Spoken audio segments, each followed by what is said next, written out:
কি মন খারাপ? আর এই পারভেজ ভাই থাকতে তোমাকে মন খারাপ হইতেই পারে না। যদি হাতে কয়েক সেকেন্ড সময় থাকে তাহলে আমি একটা গল্প বলবো, শুনে যেতে পারো। 100% মন ভালো হয়ে যাবে।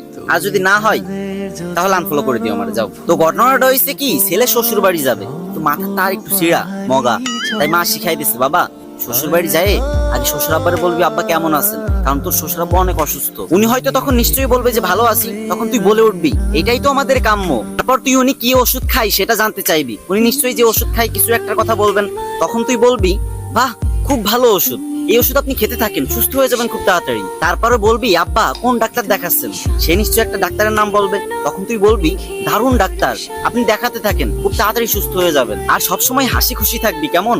বোকা ছেলে মায়ের কথায় সম্মতি দিয়ে মায়ের সাথে শ্বশুর বাড়ি গেল। এদিকে শ্বশুর মশাই রোগের জ্বালায় বিছনায় শুয়ে ছটফট করতেছেন। ঠিক তখনই জামাই এন্ট্রি নিল, হা হা করে হাসতে হাসতে বলল কেমন আছেন বাবা?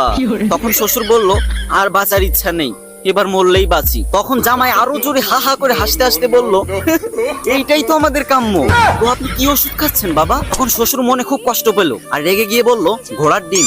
তখন জামাই আরো হো হো করে হাসতে লাগলো আর বলতে লাগলো বাহ বাহ খুব ভালো ওষুধ বাবা, এই ওষুধ আপনি খেতে থাকেন, আপনি খুব তাড়াতাড়ি সুস্থ হয়ে যাবেন। তো আপনি কোন ডাক্তার দেখাচ্ছেন বাবা? শ্বশুর এবার আরো রেগে মেগে বলল আজরাইল।